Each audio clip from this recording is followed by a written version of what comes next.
Bismillahirrahmanirrahim. Qala ngendika.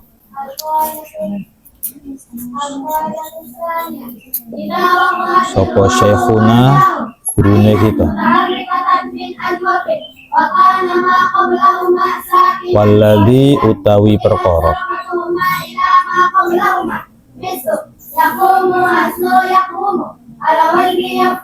Yattajihu kang masyhur.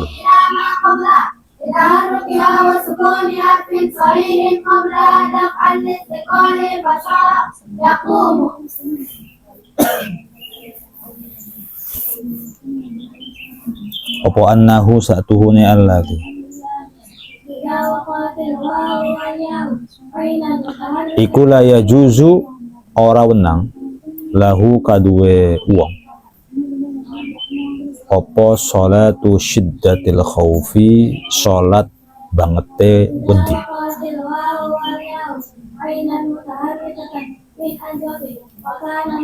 wa annahu lan sa'tuhune wong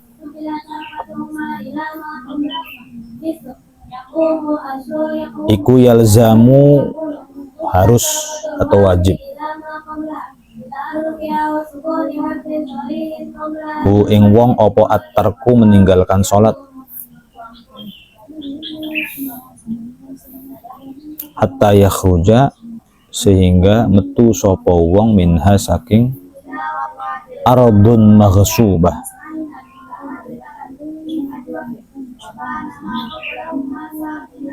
kama kaya barang lahu kang iku tetep kaduwe wong tarkuha utawi ninggalake salat litakhlisi malihi krana nyelametake bandane wong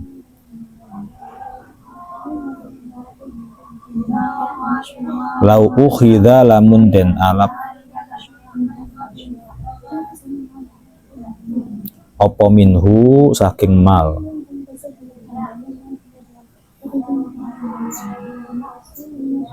bal aula balik luwih utama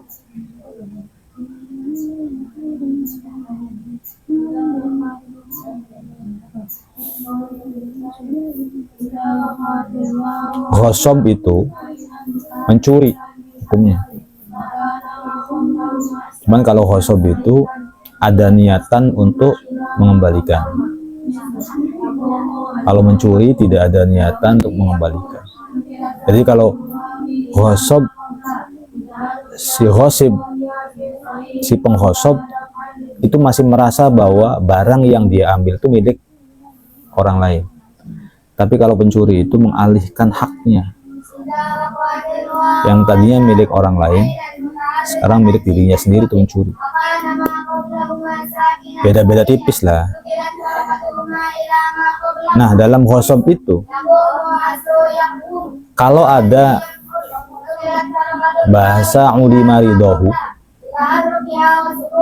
kita yakin atau kita dhon tentang keridoan maghsub alaihnya, orang yang dighasab, maka tidaklah berdosa. Contoh, ini Abi kan, statusnya Abi. Ada sendalnya Yaya, terus Abi pakai tanpa izin Yaya. Adunnu bi annaha radiyah.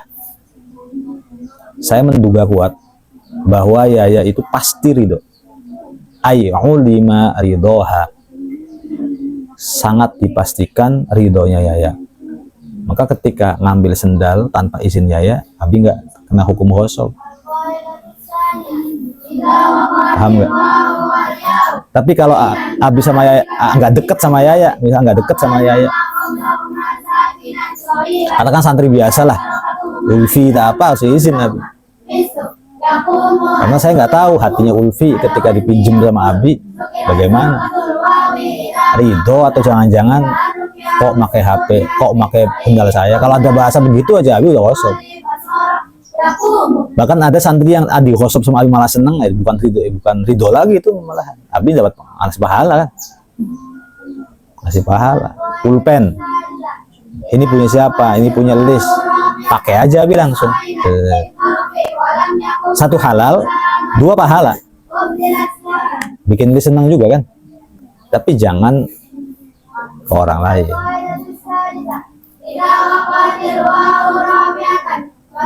Terus ke masjid tiba-tiba ngambil sendal di masjid, udahlah ulama ridohu, nggak bakal ridho gitu. Itu nggak ridho di masjid, nggak ada yang ridho di masjid. Ngambil sendalnya orang masjid nggak ada yang ridho. Kita gosok sudah. Nah, sholat nggak pakai pakaian, nggak pakai baju, itu sah.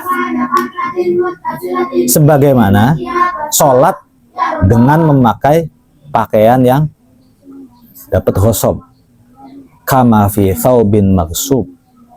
Kita minjem pakaian, bukan minjem, kita ambil pakaian orang tanpa izin, berarti ghosob.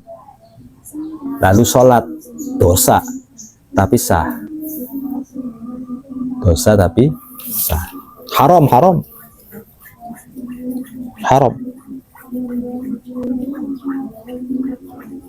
Nah, kalau di atas kan menguburkan sholat di kuburan Nabi atau sholat di kuburan yang wali dan sejenisnya karena tabarukan atau karena mengagungkan, atau sholat di bumi, di tanah yang dighosob, itu maka haram. Tapi sah tidak? Sah. Kan haram sah tuh bisa. Haram tapi sah tuh bisa. Contohnya talak pada saat haid. Perempuan pada saat haid, maka dinamakan talaknya talak bid'ai. At-talaq sunni wa bid'ai. Talak itu ada talak sunni dan talak bid'ai.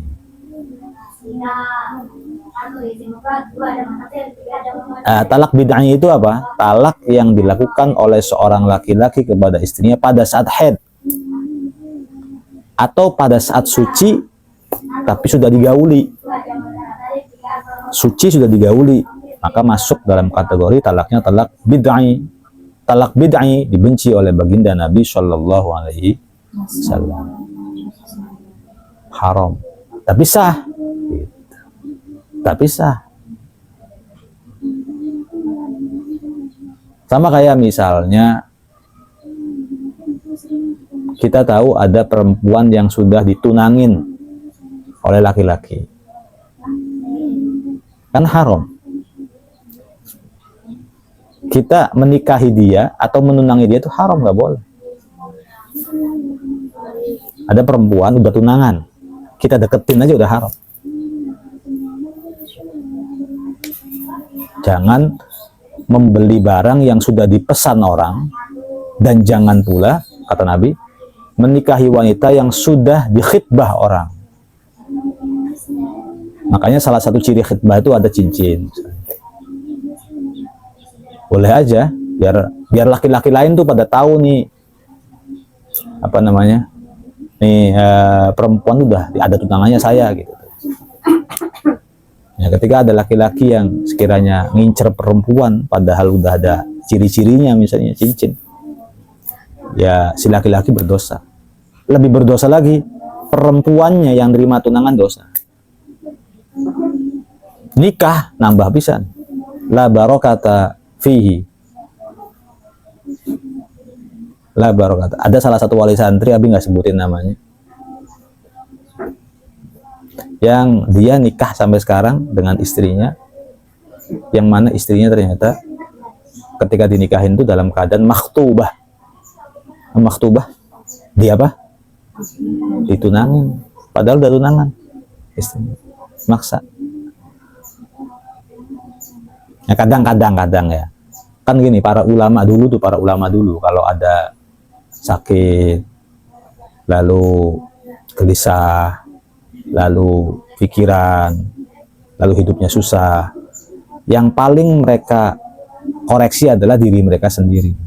Ulama, saya itu dosa apa sih? Kalau orang zaman sekarang nggak percaya, kesulitan hidup kita disebabkan karena dosa, itu orang sekarang nggak percaya. Kalau orang zaman dulu itu sangat percaya. Bahkan hurrim tuh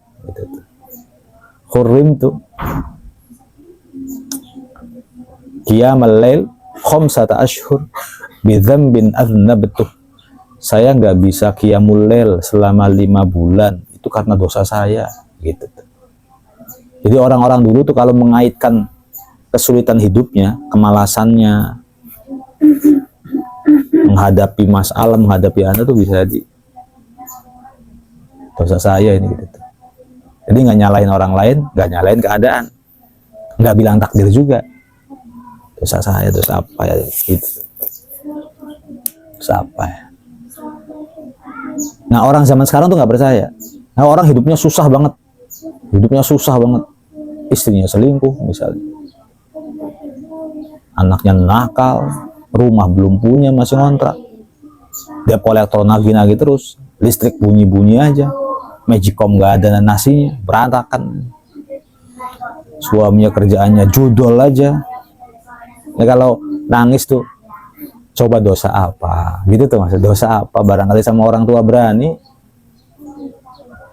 kan. Isnan yu'ajjiluhum Allah, ada 2 dosa yang Allah segerakan terlebih dahulu kan,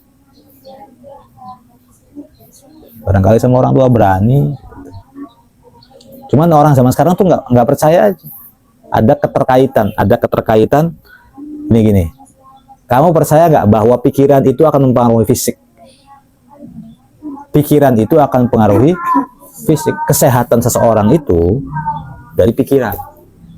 70% dari pikiran. 20% dari fisik. 10% dari makanan, katanya tuh begitu. Jadi pikiran itu sangat mempengaruhi kesehatan. Oh, banyak pusing, banyak mikirin apa-apa, awas jaga kesehatannya. Apalagi ditambah dengan begadang. Ya meskipun kita nggak peduli sekarang. Tapi nyambung nggak kira-kira kesehatan fisik dengan pikiran, nyambung nggak? Mungkin kelihatannya nggak nyambung, tapi nyambung. Kamu tahu, pernah ngerasain nggak ketakutan lalu merinding? Hah? Ketakutan itu anak-anak, itu sebenarnya bersifat hati atau bersifat fisik? Hati. Tapi bisa membuat bulu kudunya naik. Paham kan? Bisa membuat bulu kudunya naik. Oke, lagi. Kamu pengen pipis biasa, bukan pengen pipis banget gitu. Lalu sampai kamar mandi, tiba-tiba keinginan tuh jadi mendesak tuh. Pipisnya jadi pengen banget tuh, nggak tertahankan karena mindset. Laki-laki melihat perempuan, melihat perempuan, syahwat tuh ada di mana? Ada di, tapi mempengaruhi fisik. Mempengaruhi apa? Fisik. Keluarnya madhi, tahu madhi ya? Dari farjinya laki-laki atau perempuan, itu karena syahwat. Karena apa? Karena syahwat. Jadi mungkin kelihatannya nggak ada pengaruhnya, tapi punya pengaruh besar. Kamu ketakutan, jantungnya berdebar-debar, setelah fisik. Kalau kamu pikiran ketakutan, jangan sempoyongan. Kadang keringatnya langsung dingin, gitu. Itu kan mempengaruhi. Jadi jangan dikira hanya perasaan hati, kemudian nggak ada kaitan dengan fisik, berkaitan sekali dengan fisik. Begitu juga dosa, itu berkaitan sekali dengan kesulitan hidup.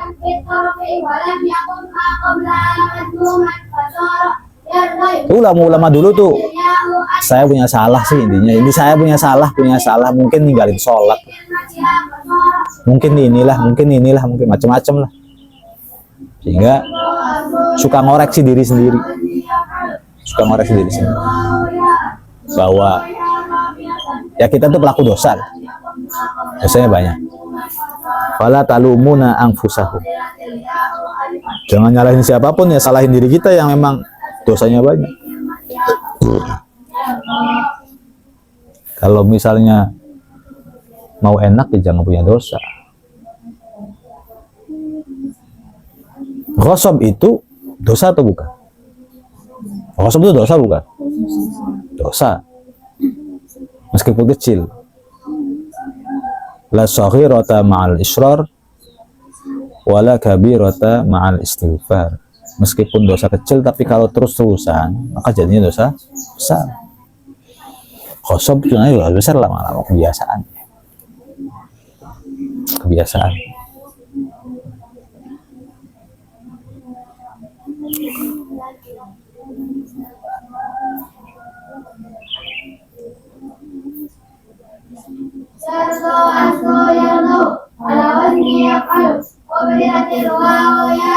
Itu nyambung tuh Pak?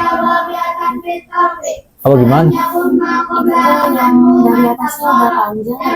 Oh, udah panjang lagi, potong lagi aja nanti ya. Oke, nanti. Jangan sekarang atuh.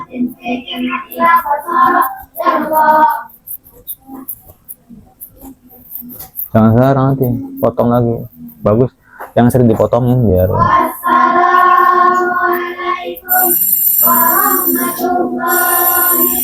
Nah, minanya sama yang ngelamar tuh, dosa apa gitu tuh. Bukan yang nikah, dosa apa.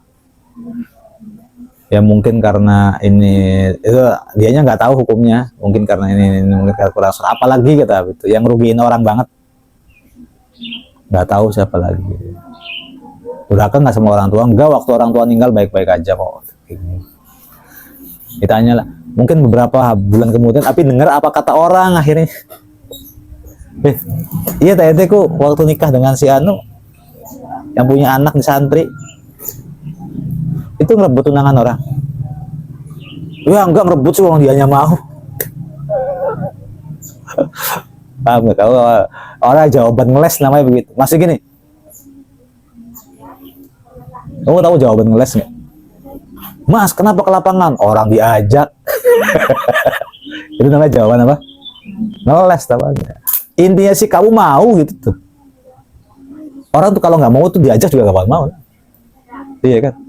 Ayo mas, main bola mas. Enggak. Sampai-sampai dia ke lapangan mau itu ya karena. Jadi ya salah saya, bukan salah yang ngajak. Abi nanya sama perempuan, itu kamu cacatan sama laki-laki itu? Iya Abi, tapi dia dulu yang duluan. Paham maksudnya? Tapi dia dulu yang duluan. Saya mah cuma jawab-jawab aja. Kira-kira waras sama sinting sih aja. Ya dulu, meskipun dia duluan. Meskipun dia duluan, kamu tuh salah gitu tuh. Oh jawab je. Jadi secara psikologi jawaban-jawaban gitu gak masuk akal, nggak bisa dijadikan. Kamu pacaran? Enggak. Orang saksinya banyak, cuma diajak aja. Gini deh, iya salah gitu aja. Iya salah orang ikut-ikutan deh. Mas tuh ngelesnya begitu. Mas ke lapangan tadi. Orang masuk cuma diajak doang. Jadi seakan-akan dia ngelakuin kesalahan tapi nggak pengen dirinya salah. Dia hanya sebagai pengekor, bukan provokator. Tetap salah. Pengekor juga salah. Udah salah bodoh lagi. Paham ya? Kalau pengekor itu salah dan bodoh. Kalau provokator salah tapi pinter namanya gitu. Ya kan? Salah tapi pinter. Siapa yang bikin dosa?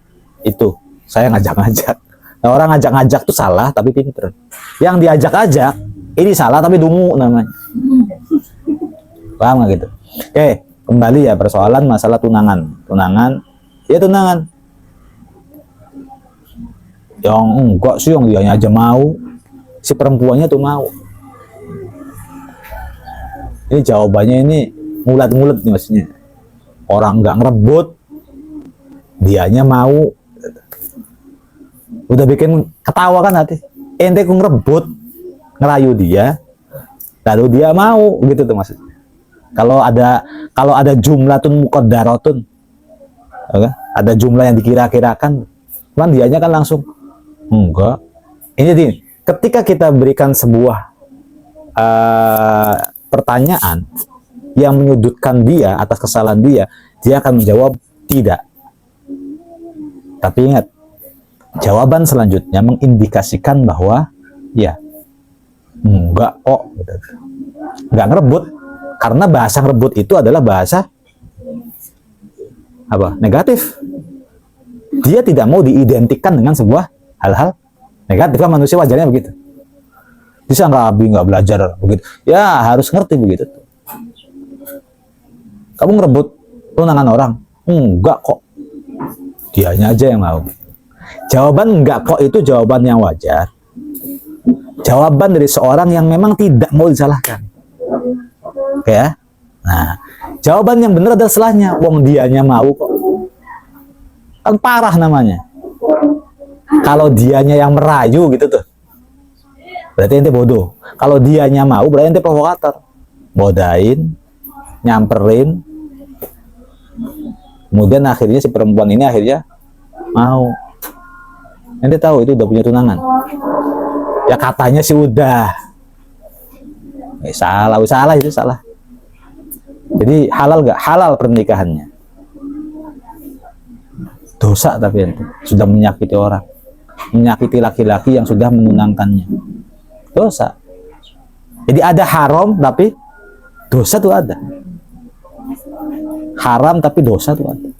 Ya contohnya tadi, nikah dengan perempuan yang sudah dilamar, itu hukumnya haram tapi sah. Pernikahannya sah. Anaknya halal. Tapi la barakata fih. Tidak ada berkah-berkahan dalam diri. Nah, pakai baju ghosob itu ketika sholat sah atau enggak? Haram apa enggak? Haram. Jangankan ghosob, pakai baju bekas curian aja sah. Kita sholat pakai baju yang kita curi, fasolatuhu sah, sholatnya sah, terverifikasi sah, sesuai dengan syarat rukun. Tapi kaya-kayanya nggak diterima, bukan kaya-kayanya lagi.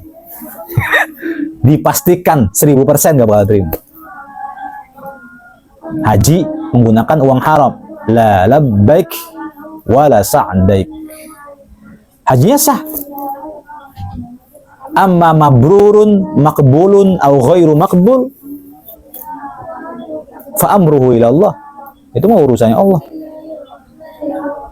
Ya kan? Itu urusannya Allah. Tapi dipastikan nggak akan. Makanya yang namanya ibadah itu verifikasi dulu. Sah dulu. Abi tadi malam verifikasi. Yang penting sah dulu nih, verifikasi dulu.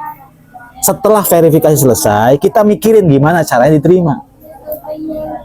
Sayyidina Ali mengatakan, tadabbaru biqabulis shalah, biqabulil amal, biqabulil amal asyadda 'alal amal. Kalau mau pusinglah memikirkan bagaimana caranya amal itu diterima. Gitu loh. Orang baik itu adalah, muslim yang baik adalah seorang muslim yang pusing memikirkan amalnya diterima apa enggak. Memang itu terserah Allah, anak-anak. Iya, terserah Allah. Sah pasti, sah itu pasti, halal itu pasti. Tapi asyadda tolaban, lebih harus memikirkan diterima apa enggak. Sama seperti orang yang lamar kerja, berkas-berkas sudah siap semua kan. KTP ada, NPWP ada, surat kuning ada, SKCK ada, surat lamaran ada, ijazah ada. Nanti pakai baju putih ada, pakai dasi juga iya, ketimang juga, sabuk juga iya. Celananya warna hitam, tahu semua lah. Lalu syaratnya datang ke kantor sekitar sebelum jam 9. Kira-kira kamu mau berangkat jam setengah 9? Atau mau berangkat sebelum jam 9? Hah? Sebelum jam 9? Sehebat itu kamu memenuhi syarat dan rukun hanya untuk pekerjaan. Sehebat itu. Belum lagi pakai skincare-nya, Masya Allah itu tuh. Udah luar biasa banget. Cermin tuh nggak puas, saya pecah cermin. Bolak-balik. Apalagi nanti kalau interview ya. Sudahlah sikat gigi, pakai siwak, pakai parfum, pakai udah mulut diservis lah boy. Hanya saking ingin terverifikasi sah. Buat sah udah, tapi pengen apa? Pengen kabul, pengen diterima gitu loh maksudnya. Kan kalau verifikasi itu mengenai fisik aja, KTP, KK, ini gitu tuh. Pakai baju, tepat waktu, itu namanya verifikasi. Tapi awas ketika interview ini, itu ketentuan diterima apa enggak. Nah, al-amal, kadzalik, amal tuh begitu. Terus kita sholat sehari-hari tuh, yang penting terverifikasi. Yang penting dulu terverifikasi. Tapi ada yang lebih penting. Gimana caranya diterima? Cuman kitanya nih orang-orang yang gampang pasrah gitu tuh, maksudnya tuh gampang menyepelekan Tuhan, menyepelekan Allah. Nah, itu yang penting sah, diterima apa enggak urusannya Allah. Jadi kita lembek. Jadi arti orang yang punya ungkapan demikian adalah orang-orang yang sebenarnya nggak ada kesungguhan sih. Pengen khusyuk, nggak ada kesungguhan. Karena yang namanya khusyuk kan dianggapnya berat. Pengen khusyuk, pengen bisa nangis dalam sholat, pengen bisa mengerti semua lafaz-lafaz sholat, pengen semuanya khudur fil qalb. Itu kan bagi orang awam tuh berat. Repot banget sholat. Allah, misalnya konsen bener-bener begitu tuh, hanya pengen diterima. Habib bilang kalau pengen sholat ngaca, kamu ngaca, yang rajin ngacanya tuh, karena kita mau menghadap, nah, pengennya diterima kan, mulutnya yang rada enak, maksudnya penampilannya yang bagus, pakai jam tangan pakai baju terbaik. Kamu sih sholat yang penting sah. Peci emang kenen klambi. Udah, caranya gimana pengen diterima Allahnya orang? Penampilanmu seadanya. Maka Allah akan menerima orang-orang yang berpenampilan maksimal lah. HRD juga begitu. Kamu datang dengan pakaian yang nggak dimasukin misalnya.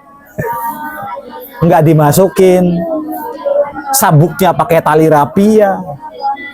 Contoh ini, rambut gak disisir, beleknya masih ada, masuk ke ruangan HRD.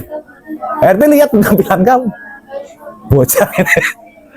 Lalu membandingkan antara dirimu dengan orang-orang yang lagi ngelamar yang lain.